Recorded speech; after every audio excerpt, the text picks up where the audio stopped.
رب العالمين والصلاة والسلام على أشرف الأنبياء والمرسلين شفيع المذنبين المخاطب بطه وياسين النبي المؤيد والرسول المسدد أبي القاسم محمد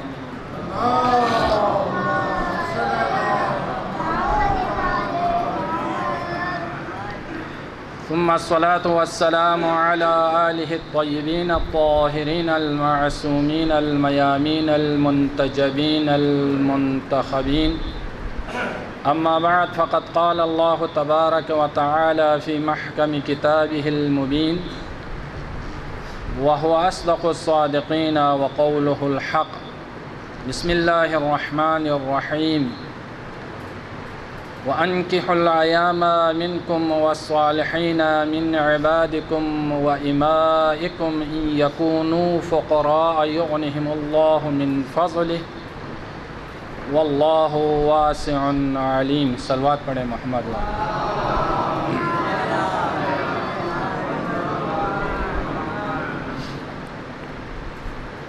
ہمارا موضوع بحث مسائل خانوادگی کے بارے میں تھا۔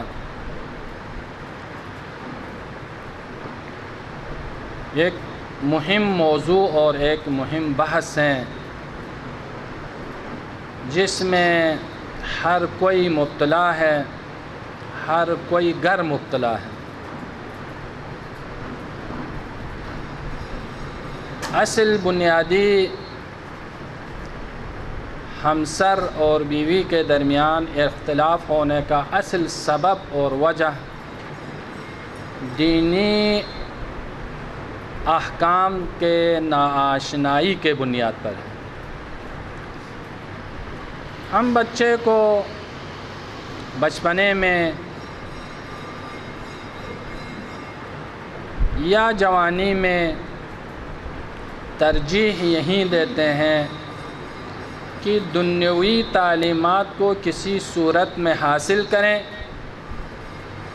اور کہتے ہیں کہ دینی تعلیمات بعد میں پڑھ لیں گے، جبکہ دین اسلام اور احکام اسلام میں بچوں کو سب سے پہلے آپ نے دینی احکام سے آشنا کرنا ہے۔ دنیاوی احکام اس کے بعد ہے، وہ اس کا فرع ہے۔ کیوں؟ انسان جب بعنوان انسان وہ مکلف ہے۔ مکلف کے معنی ہے خداوند عالم کے جتنے بھی احکامات ہیں، جو واجبات ہیں اور محرمات ہیں، اس پر عمل کرنا ہے، اسی کے مطابق اپنے صبح سے شام 24 گھنٹہ ہر لمحہ ان احکام کے مطابق زندگی گزارنا ہے۔ اگر فرض کریں ایک انسان کا عمر 10 سال ہے یا 5 سال ہیں، تو اس 5 سال میں جو ہے 24 گھنٹے میں ایک لمحہ بھی احکام الہی سے روگردانی نہیں کرنا۔ فرض کریں ابھی میں آپ کے سامنے بات کر رہا ہوں، میرا یہ بات کرنا 5 حالت سے خارج نہیں ہے۔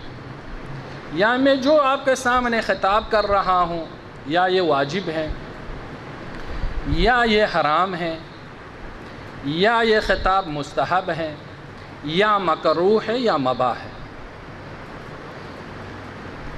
آپ کھانا کھانا بیٹھ جاتے ہیں کھانا کھانے کے لیے، یا یہ کھانا کھانا واجب ہے، یا مباح ہے، یا مکروہ ہے، یا مستحب ہے۔ چلنے لگتا ہے تو اسی 5 صورتوں سے خارج نہیں ہے۔ آپ دیکھنے لگیں تو ان 5 احکام سے خارج نہیں ہے۔ یعنی آپ کا ہر لمحہ احکام الہی کے تابع ہیں۔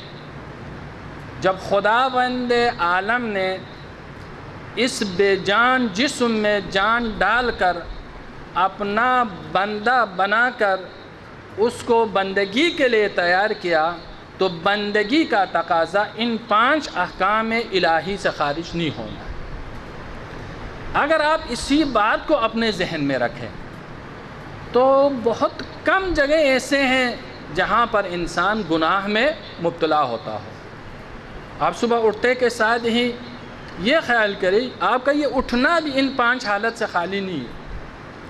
بیٹے سے بات کرنا ہے تو اس 5 حالت سے خالی نہیں ہے، بیٹی سے بات کرنا ہے تو اس 5 حالت سے خالی نہیں ہے، باپ سے بات کرنا ہے، بہن سے بات کرنا ہے، بھائی سے بات کرنا ہے، کسی سے بھی جو ہے آپ کا جو ہے اٹھنا بیٹھنا ہے، آپ کا زندگی کا لمحہ ان 5 صورتوں سے خالی نہیں ہے۔ فرض کریں آپ اپنے بیٹے سے کہتے ہیں بیٹا 1 گلاس پانی پینے کے لیے دے دیں، یہ 1 گلاس پانی آپ کا پینا، اس کا لانا یا واجب ہے یا مستحب ہے یا حرام ہے یا مباح ہے یا مکروہ ہے، اس سے خالی نہیں ہے۔ آپ جہاں کہیں بھی جاؤ 1 لمحے کے لیے جو ہے آپ ادھر حرکت کریں، آپ 1 لمحے کے لیے سامنے دیکھ لیں، 1 لمحے کے لیے باہیں دیکھ لیں، 1 منٹ کے لیے آپ لیٹ جائیں، 1 منٹ کے لیے آپ اٹھ جائیں، آپ کے حرکات ان 5 صورتوں سے خالی نہیں۔ اب آپ کے ذہن میں یہی بات رہیں تو بہت سارے جو ہے محرمات سے جو ہے خود بچ سکتے ہیں، کیونکہ آپ کے ذہن میں ہم خدا کے بندے ہیں، احکام الہی کے ذریعے ہم اپنے زندگی کو گزرنا ہے، اپنے لمحات کو گزرنا ہے۔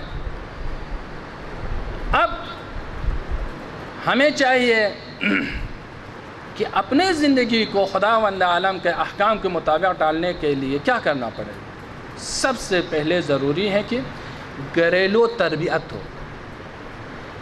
جب گھر میں تربیت نہ ہو، بچوں کو تربیت نہ ہو، یہی بچے جو ہیں معاشرے کے جو ہیں وہ جز ہیں۔ آج کے سامنے آپ کے لیے بچے نظر آ رہے ہیں، آنے والے معاشرے کے جو ہیں یہی اس معاشرے کو آباد کرنے والے ہیں، اسی کو بقا رکھنے والے ہیں، دین اسلام کو پھیلانے والے یہی۔ اب آپ ان بچوں پہ جو ہے کام نہیں کریں گے، آپ کو گھر میں جو ہے ان کے شور شرابے سے تنگ آ کے کہیں گے جاؤ جاؤ جاؤ گلی میں کھیلنے کے لیے چلے جاؤ، مسجد میں شور نہیں کرو، آپ جاؤ نماز جو ختم ہونے دو، پھر آپ ان کا تربیت کب کریں گے؟ اس کے لیے انتخاب ہمسر، جس وقت آپ انتخاب ہمسر کر رہے ہیں یا اپنے بیٹے کے لیے جو ہے ہمسر کا انتخاب کرنا ہو، یا بیٹی کے لیے یا کسی بھی عزیز و اقارب کے لیے، تو ہمیں اس کو معیار بنانا چاہیے۔ پہلے کتاب خداوندی، اس کے بعد سنت رسول، اس کے بعد ہمارے جو باقی معصومین ہیں ان کے سنت، ان کے قول، ان کے فعل، ان کے تقریر، ان کے مطابق ہم اپنے خانوادگی پرورش کرنا چاہیے، ان کا ہمیں جو ہے تربیت کرنا چاہیے۔ اس میں فقط جو ہے ایک حدیث کا ترجمہ بیان کروں گا، میں اس کا پورا جو ہے عربی آپ لوگوں کے سامنے بیان نہیں کروں گا۔ امام صادق فرماتے ہیں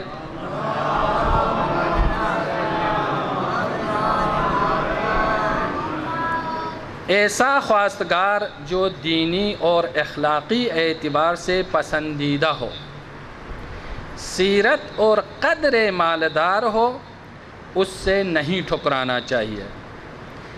اس کے علاوہ شرافت، حسب اور بلندی نسب کو معیار نہیں بنانا چاہیے، اس لیے کہ حضرت علی کا ارشاد ہے،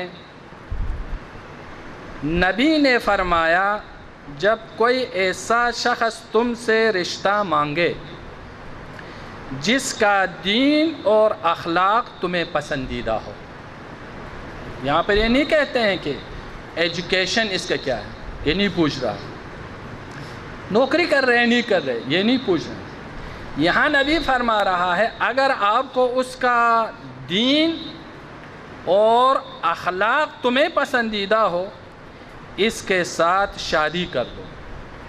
اب حضرت علی فرماتے ہیں میں نے عرض کی اے رسول خدا چاہے اس کا نسب پست ہو. آپ نے فرمایا جب ایسا شخص تمہارے پاس رشتے کی خواہش لے کر آئیں جو دینی اور اخلاقی لحاظ سے تمہارے نزدیک پسندیدہ ہو تو اس سے شادی کر لو. پھر معیار بنا دیا، اخلاق اور اس کا دین کو معیار قرار دے دو. اگر تم نے ایسا نہ کیا تو زمین میں زبردست فتنہ و فساد برپا ہوگا. یہ تمام فتنے اور فساد کس وجہ سے ہے؟ یہی بنیادی جو رشتہ ہے جس میں لوگ اس پر جو ہے توجہ نہیں دیتے ہیں. اب یہ دیکھیں لڑکی دیندار ہے یا نہیں ہے، اخلاق کے اعتبار سے کیسا ہے؟ لڑکا دیندار ہے یا نہیں ہے، اخلاق کے اعتبار سے کیسا ہے؟ نبی کے سنت پر عمل کرو اور توکل کرو، آپ کے لیے زندگی بھر کے لیے خوشی ہی خوشی ملے گی.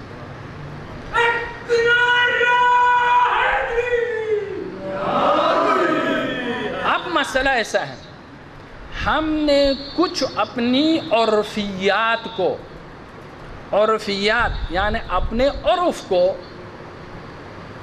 شادی اور ازدواج کے سلسلے میں اس کو شرع کا جز بنا کے رکھا ہے، حالانکہ اس کا شرع سے کوئی تعلق نہیں ہے. بہت سارے افعال ایسے ہیں، بہت سارے حرکات ایسے ہیں جس کو یا بزرگوں نے یا پرانے رسم و رواج کے مطابق اس کو ایک شرع کا جز بنا کر رکھا ہے، کہ جس کو لوگ بیان بھی نہیں کرتے ہیں، یا کرتے ہوئے جو ہے ڈرتے ہیں، یا اصلاً بیان ہی نہیں کرتے ہیں، یا کہتے ہیں یار ہمارا کہنا کون سنتا ہے. بھائی نبی کا کہنا کس نے سنا؟ علی کا کہنا کس نے سنا؟ اتنا ائمہ معصومین کا کہنا کس نے سنا؟ سننے والوں نے تو سنا. کربلا میں کتنے سننے والے تھے؟ جو حسین ابن علی کو اتنا بڑا قدم اٹھانا پڑا، کتنے سننے والے تھے؟ اتنی قربانی دینے کے بعد گنو. اگر اصحاب یہی سننے والے تھے تو وہ کہیں 72 یا 100 یا 124. بھائی وظیفہ شرعی یہ ہے کہ احکام الہی کو لوگوں تک پہنچانا، عمل کرنا اور نہیں کرنا ان کا عمل ہے. ایک نبی پورے جو ہے دنیا کو انقلاب میں تبدیل نہیں کر سکا، احکام الہی کو کسی کے اوپر جبری مسلط نہیں کر سکا. علی جیسے طاقتور وہ کسی کو شمشیر کے زور پر جو ہے کسی کو یہ نہیں بتا تم اسلام قبول کرو، یا تم میرے ماننے والے ہو جاؤ، یا تم علی کے ماننے والا شیعہ ہو جاؤ، کہاں بتایا ہے.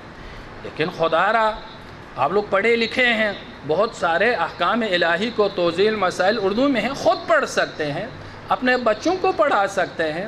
آپ پڑھ کے اگر جو ہے سمجھ میں نہیں آ گیا تو آپ کے پاس ہر مسجد میں علماء ہیں، ہر مدرسے میں علماء ہیں، ان سے پوچھیں جو احکام توضیح المسائل میں پڑھ کے سمجھ میں نہیں آئے. یہ سب سے مہم ہے.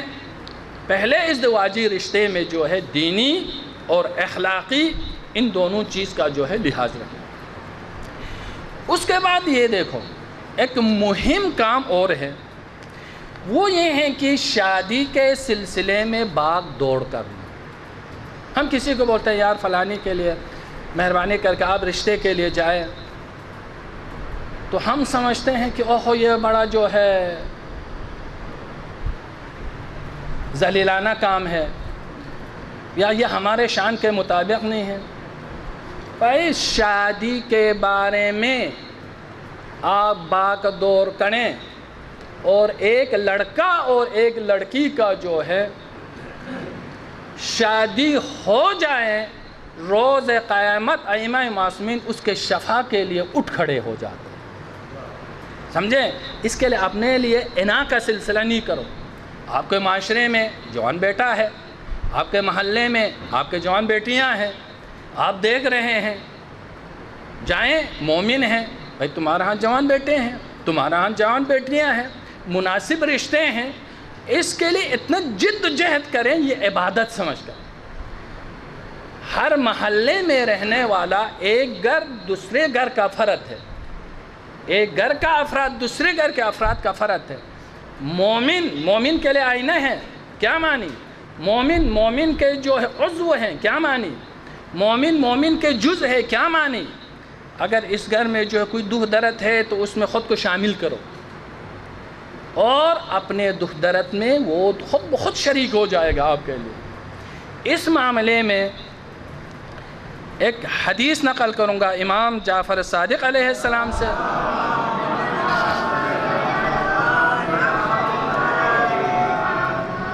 امام صادق فرماتے ہیں امیر المؤمنین نے فرمایا، کیا؟ امیر المؤمنین سے، امام اول سے، امام ششم آپ اور میرے لیے نقل کرتے ہیں۔ قال امیر المؤمنین افضل الشفاعات ان تشفع بین اثنین فی نکاح حتی یجمع اللہ بینہما۔ امیر المؤمنین نے فرمایا برادر مؤمنین کے درمیان بہترین سفارش وہ سفارش ہے جو نکاح اور ازدواج کے معاملے میں دو آدمی کو آپس میں ملاتے ہیں اور ان کو شادی پر راضی کرتے ہیں اور ان کو سفارش کر کے جو ہے ان دونوں کو آپس میں جمع کرتے ہیں۔ کیا چاہیے آپ کو اس سے بہتر جو ہے؟ آپ کے لیے بہترین سفارش کے معنی کیا ہے؟ یعنی یہ وہ سفارش ہے، آپ اگر ایک بچہ ایک بچی کے شادی کے سلسلے میں جو ہے آپ سعی کریں گے، کوشش کریں گے، تو یہ وہ سفارش اور وہ خوش بختی ہے جو ائمہ معصومین اپنے زبان پہ بیان کر رہے ہیں۔ اس کو کیوں آپ ہاتھ سے جانے دیں؟ اس کو کیوں دوسرے کے ذمہ آپ ڈالتے ہیں؟ ہر کوئی کوشش کرے، مومن ہو، مصلح ہو، دیندار ہو، وہ ان چیزوں میں سعی کرے اور کوشش کرے۔ وعن الکاظم علیہ السلام قال ثلاثة يستظلون بظل عرش اللہ یوم القیامہ یوم لا ظل الا ظلہ۔ تین شخص وہ ہیں جو روز قیامت تمام سائے نابود ہو جائیں گے مگر فقط عرش الہی کے سائے کے نیچے رہے گا۔ فقط تین شخص، کوئی سایہ نہیں ملے گا، اما یہ تین افراد وہ ہیں جو عرش الہی سائے کیے ہوں گے ان کے لیے۔ ایک، رجل زوج اخاہ المسلم، وہ مرد، وہ شخص جو مسلمان بائی کا ازدواج کریں، شادی کرنے میں جد و جہد کریں، وہ عرش الہی کے سائے میں ہوں گے روز قیامت کے۔ ایک،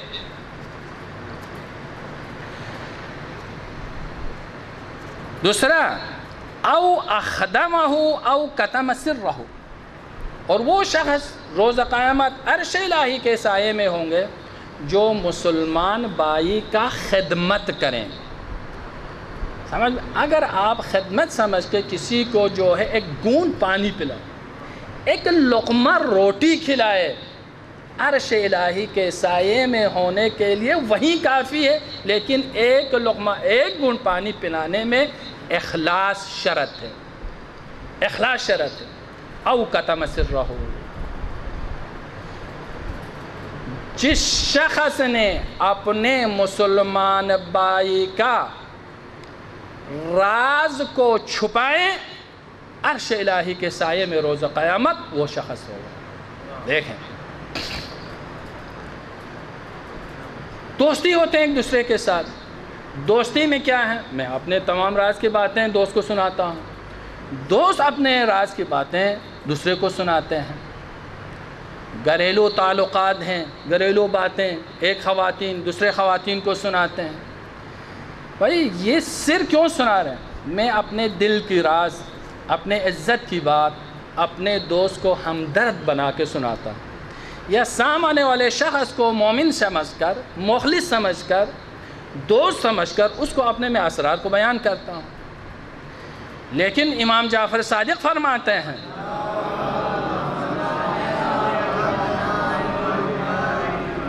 میرے ماننے والے، امام ششم فرماتے ہیں، وہ ہیں جو دوستی میں ایک دوسرے کو اپنے راز کو بیان کریں اور دشمنی میں وہ اس راز کو کسی کے سامنے فاش نہ کرے، وہ میرے ماننے والے۔ کمال کیا ہے؟ دوستی میں تو ہر کوئی راز کو چھپاتے ہیں، کمال اور اپنے نفس کو شیطان کے حوالہ نہیں کرنے کے لیے اپنے نفس پر کنٹرول حاصل کرنے کا جو ہے بہترین طریقہ یہ ہے دشمنی میں اس کے راز کو فاش نہ کریں۔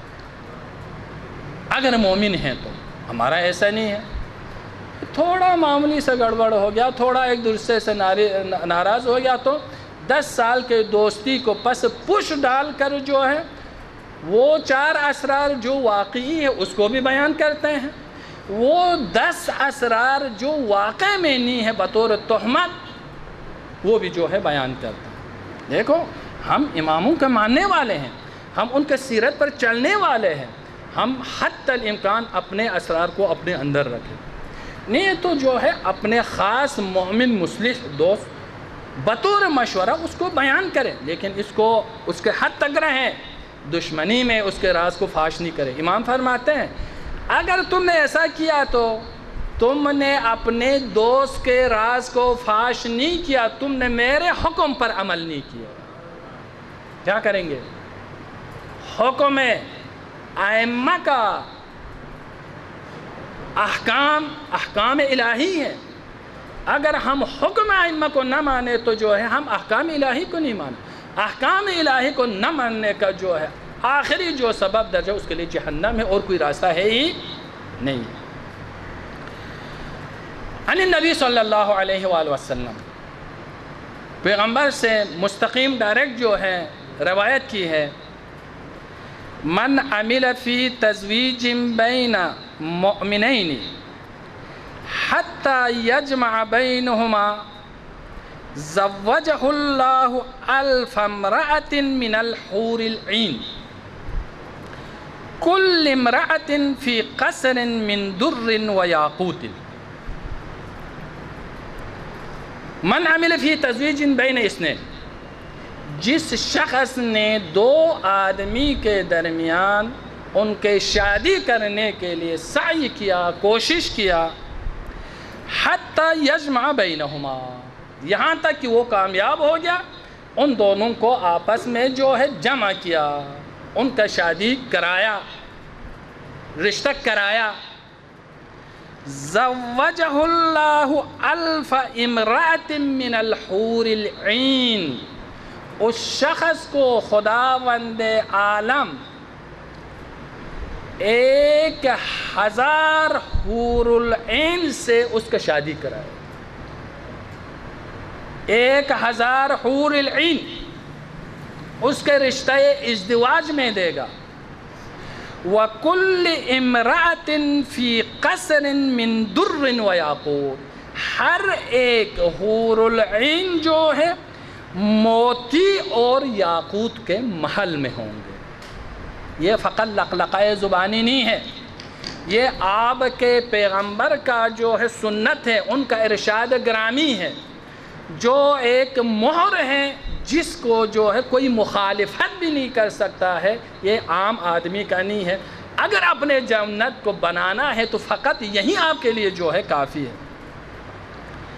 آگے فرماتے ہیں وَكَانَ لَهُ فِي كُلِّ خَطْوَةٍ خَطَّاهَا أَوْ بِكُلِّ كَلَمَةٍ تَكَلَّمَ بِهَا فِي ذَلِكَ عَمَلُ السَّنَةٍ قَامَ لَيْلَهَا وَصَامَ نَهَارَهَا۔ اگر اس شادی کے سلسلے میں اس کا ایک قدم اور اس سلسلے میں اس کا ایک کلمہ، اس کا اجر 1 سال کی عبادت کے برابر ہے۔ لیکن وہ 1 سال کی عبادت وہ بھی کیسا؟ جو دن کو روزہ رکھا ہو، رات کو نماز تہجد کرتے ہوئے اس نے رات بسر کیا ہو۔ آپ کے ہر قدم پر جو ہے اس سلسلے میں آپ کے لیے ثواب ہیں، ہر آپ کے سانس میں سوال ہے، لیکن اخلاص کے ساتھ۔ آگے فرماتے ہیں وَمَنْ عَمِلَ فِي فُرْقَةٍ بَيْنَ امْرَأَةٍ وَزَوْجِهَا، خدا ناخواستہ اس کا برعکس کرے، جو بھی میاں اور بیوی کے درمیان میں جدائی ڈالنے کا کوشش کرے، کان علیہ غضب اللہ ولعنتہ فی الدنیا والآخرہ، اس صورت میں خداوند عالم کا جو ہے غضب ہوگا اور خداوند عالم کا لعنت ہوگا دنیا اور آخرت میں۔ یہ معاملہ ہمارے جو ہے مسائل ہمارے معاشرے میں بہت زیادہ ہے۔ ابھی آگے تشریح کروں، آگے فرماتے ہیں وَكَانَ عَلَى اللَّهِ أَن يُرْزِقَهُ بِأَلْفِ صَخْرَةٍ مِّنَ النَّارِ، خداوند عالم حق رکھتا ہے 1000 آگ کے پتھروں کے ذریعے اس کو جو ہے سزا دے، اس کو سنسار کرے۔ خدا نخواستہ میاں اور بیوی کے درمیان میں رشتہ خراب کرے، خداوند عالم آگ کے گولوں کے ذریعے اس کو سنسار کرے گا، وہ اس کو جو ہے مستحق ہو جائے گا۔ یہ کب؟ اس کو اگر جدا کرے تو۔ وَمَن مَشَى فِي فَسَادِ مَا بَيْنَهُمَا وَلَمْ يَفْرُقْ كَانَ فِي سَخَطِ اللَّهِ عَزَّ وَجَلَّ وَلَعْنَتِهِ فِي الدُّنْيَا وَالْآخِرَةِ وَحَرَّمَ عَلَيْهِ النَّظَرُ إِلَى وَجْهِهِ وَمَن مَشَى فِي فَسَادِ مَا بَيْنَهُمَا، اگر کوئی کوشش کریں، سعی کریں، چلیں ان دونوں کے جو ہے ازدواجی رشتے کو خراب کرنے کے لیے، یا میاں بیوی کو آپس میں جدا کرنے کے لیے کوشش تو کیا، لیکن ولم یفرق، کوشش کیا تو وہ جدا نہیں ہوا، اس صورت میں کیا ہوگا؟ خداوند عالم کا خوشنودی اس کے ساتھ ہے، ناخوشنودی اس کے ساتھ ہے دنیا و آخرت میں، دنیا اور آخرت میں اس کے اوپر جو ہے لعنت ہے، روز قیامت وہ خداوند عالم کے نورانی چہرے دیکھنا اس کے اوپر حرام ہو جائے گا۔ یہ ہمارے معاشرے میں اکثر ہے۔ دیکھو ہمارے پاس اکثر آفس میں ایسے کیسز آتے ہیں، میاں بیوی کے درمیان میں اتنے رشتے، مسائل اتنا مشکل نہیں ہے، کبھی ساس مداخلت کرتے ہیں، کبھی سسر مداخلت کرتے ہیں، کبھی لڑکے کا باپ، کبھی لڑکی کا باپ، کبھی لڑکے کا ماں، کبھی لڑکی کا ماں۔ شرعی طور پر دیکھا جائے، اخلاقی طور پر دیکھا جائے تو ان دونوں میں اتنا جو کوئی بڑے نہیں، وہ بولتے ہیں میں باپ ہوں، میں باپ ہوتے ہوئے میرا بات نہیں سن رہے، ساس کہتے ہیں میرے بات ہوتے وہ نہیں سن رہے۔ کیا ہے؟ ان کے آپس کے معاملات کے وجہ سے یہ جو بہترین زندگی، جس زندگی میں جو ہے نسل بنی آدم کو پیدا کر کے امت محمدی کو اضافہ کرنا ہے اور اس کا تربیت دینا ہے، وہ تربیت دینے کے بجائے وہ ان کو آپس پہ جدا کرنے کی جو ہے کوشش کرتے ہیں۔ یہ غالباً ہے، غالباً سب سے ایک مسئلہ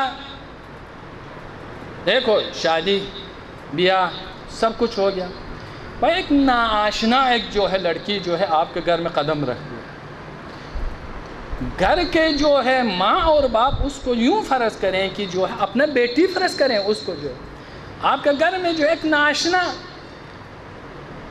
10 سال 20 سال کسی گھر میں پلے ہوئے، کسی ماں اور باپ کے چہتی وہ آپ کے گھر میں آ رہے ہیں، آپ جس طرح اپنے بیٹے، جس طرح اپنے جو ہے بیٹی کو جو ہے آپ عزت دیتے ہیں، ایسا ہی آپ اس کو بھی عزت دیں۔ وہ بھی کسی باپ کا بیٹی ہے، وہ بھی کسی ماں کا جو ہے بیٹی ہے۔ یہ نہیں کرے اپنے بیٹی کو اس کے اوپر ترجیح دے، اپنے بیٹے کو اس کے اوپر ترجیح دے۔ آپ ان پر جو ہے اس آئے ہوئے اس بہو کو، آئے ہوئے اس ہمسر کو، اس کو ترجیح دیں، اس کو ایڈجسٹ کرائیں اپنے گھر کے ساتھ، اپنے ماحول کے ساتھ۔ یہ سب سے ذمہ داری بنتی ہے گھر کے جو میں بیٹھنے والے، جو لڑکے کا باپ ہے یا لڑکے کا جو ماں ہے یا اس کا جو بھائی ہیں یا گھر میں جو بھی افراد ہیں، اس کو عزت دے. اس کو عزت دے گا تو کیا ہوگا؟ وہ خوشحال ہو تو جو ہے آپ کا لڑکا خوشحال. جب آپ کا جو ہے لڑکا خوشحال ہوگا تو آپ کا پورا خانوادہ خوشحال. جب کہ آپ کا خانوادہ خوشحال ہوگا تو جو ہے احکام الہی، غضب الہی کے مستحق نہیں ہوں گے. اور سب سے مہم یہ ہے، اپنے بیٹے کو سب سے پہلے دین الہی سے آگاہ کرائیں. اس کے بعد وہ جو خاتون جو آپ کے گھر میں قدم رہی ہے، پہلے اگر جو ہے تربیت شدہ ہے احکام الہی سے مانو سے تو ٹھیک، نہیں تو پہلی جو ہے آنے واحد میں جو ہے پہلے لمحے میں آپ اس کو احکام الہی سے آشنا کریں. اس کا فائدہ ہے. فائدہ کیا ہے؟ بیوی کو پتہ چلے گا میرا حق کیا ہے، میرا حقوق کیا ہے، اور شوہر کو پتہ چلے گا بھائی جو ہے میرا حق کیا ہے اور میرا جو ہے حقوق کیا ہے. یہ اپنے حق کو جان لیں شرعی طور پر، یہ اپنے حق و حقوق کو جان لیں اور اپنے جو ہے والدین کے حق و حقوق کو جان لیں تو جو کہیں پہ فتنہ و فساد نہیں ہوگا. یہاں پر بیلنس کیوں برابر نہیں ہوتے؟ ہم احکام الہی کو اپنا ترجیح دیتے ہی نہیں. دیکھو بیوی کے اپنی حقوق ہیں، کچھ احکام ایسے ہیں وہ حقوق باپ پر جو ہے ترجیح ہے، وہ حقوق ماں پر ترجیح ہے، اور ماں کے اپنی جو حقوق ہے، باپ کے اپنے حقوق ہے، اس کو اپنے واجبات کے اعتبار سے اپنے جگہ پر اس کو ادا کرے. بیوی کے جو حقوق اور واجبات ہیں اس کو اپنے جگہ پر ادا کرے. شوہر کے جو حقوق اور واجبات ہیں بیوی اس کو اپنی جگہ پر جو ہے ادا کرے. اس کے لیے کیا کرنا پڑے گا؟ اس کے لیے جب آپ رشتہ ازدواج میں منسلک ہو رہے ہیں اس سے پہلے ہی احکام الہی تربیت جو ہے دینی آپ اس طرف سے کہیں. آپ اگر توضیح المسائل نہیں پڑھے ہیں تو پڑھ لیں. میں واضح الفاظ میں آپ کو کچھ الفاظ کہوں گا. واضح الفاظ میں کچھ ازدواجی شرعی احکام معلوم نہیں ہونے کے وجہ سے شادی ہو کے چند دنوں کے بعد ان کے ازدواجی رشتے جو ہے ختم ہو جاتا ہے، لڑائی پہ اتر آتا ہے، فساد ہونے پہ اتر. باقی تو سب کچھ ازدواجی احکام بجا لانے کے لیے کچھ مستحبات ہیں، آپ کے احکام کی کتابوں میں دیا ہوا ہے. اکثر جو ہے ازدواجی جو ہے مستحبات تہذیب الاسلام میں آپ کو جو ہے دیا گیا ہے. حتماً اپنے بیٹوں کو پڑھاؤ، اپنے بیٹیوں کو ازدواجی رشتے میں منسلک ہونے سے پہلے جو ہے ان کو بولو ان کا مطالعہ کریں. جن کے نہ جاننے کے وجہ سے جو ہے، جن چیزوں سے آشنا نہ ہونے کے وجہ سے جو ہے ان کے زندگی میں جو ایک جدائی ہو. سمجھے؟ جس طرف آپ گھر بناتے ہیں تو اس کے لیے ماہر چاہیے. آپ ایک سالن بنا رہے ہیں تو اس کے سالن کے بھی کوئی قانون ہے، طور طریقے ہیں، اس کے بھی کچھ آداب ہیں. اس کو آپ جو ہے بجا لائے گا تو اس میں کچھ جو ہے مزے ہی آئے گا، ورنہ نہیں آئیں گے.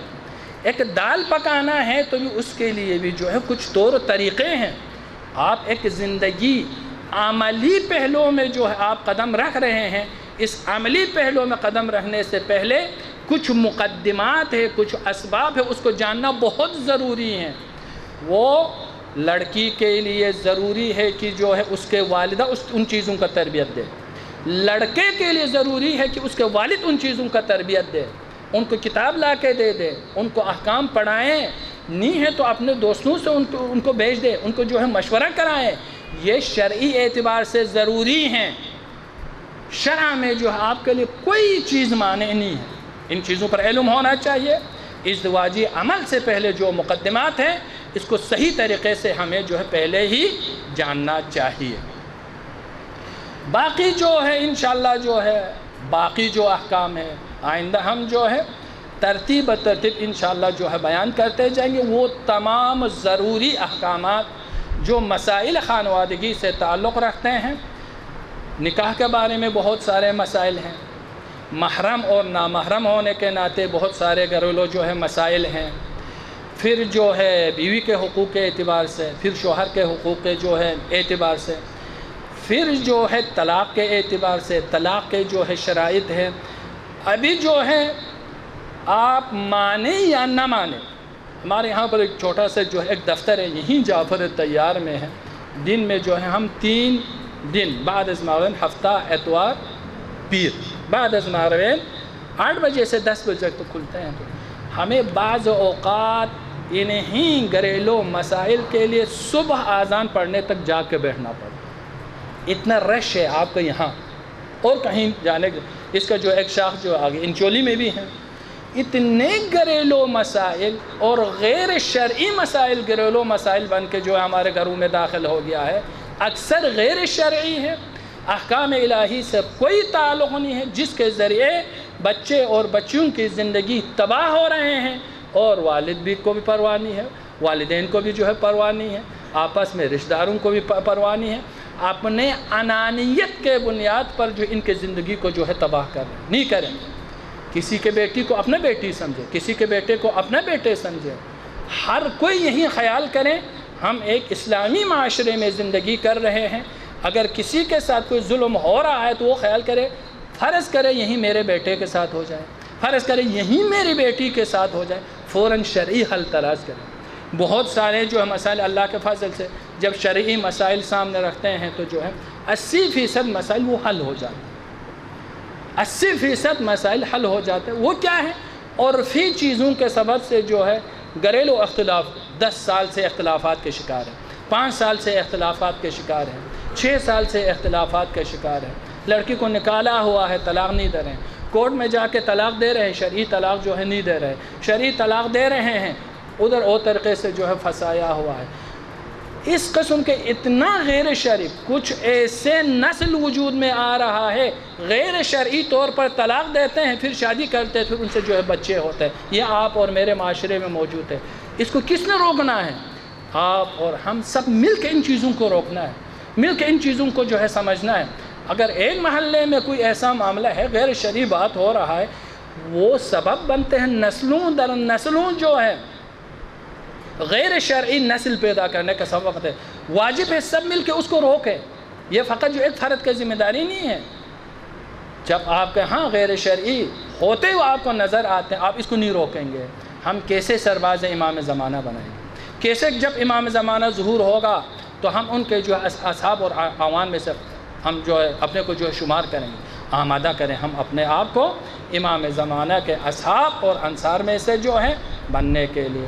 ربنا تقبل منا انك انت السميع العليم اللهم ادخل على اهل القبور السرور اللهم اغني كل فقير اللهم اشبع كل جائع اللهم اكسو كل عريان اللهم فرج عن كل مكروب اللهم رد كل غريب اللهم فك كل أسير اللهم أصلح كل فاسد من أمور المسلمين اللهم اشفي كل مريض اللهم سد فقرنا بغناك اللهم غير سوء حالنا بحسن حالك اللهم اقضي عنا الدين وأغننا من الفقر إنك على كل شيء قدير۔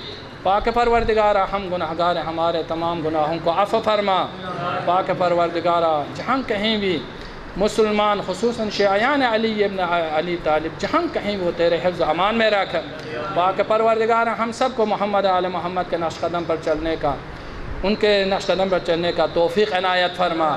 پاک پروردگار ہم سب کو امام زمانہ کے اعوان انصار میں سے قرار دیں اور امام زمانہ کے ظہور میں تعجیل فرما۔ تمام مجتہدین اعظام کے سائے کو ہمارے سروں پر برقرار فرما، خصوصاً رہبر معظم کے سائے کو ہمارے سروں پر برقرار فرما۔ ربنا تقبل منا انك انت السمیع الدعاء۔ اتخذوا الاهل فانه ارزق لكم، دستور دادن کہ ازدواج کنید۔ یہاں حکم ملتا ہے کہ شادی کرو کہ یہ روزی بڑھاتا ہے، تمہارا رزق میں ہمیں بد دعا نہ دیں، کیونکہ ہماری کوئی گارنٹی نہیں ہے، ضمانت نہیں ہے، ہم صرف ایک واسطہ ہیں درمیان میں، کیونکہ یہ ایک کار خیر ہے، مگر میں یہ کہتا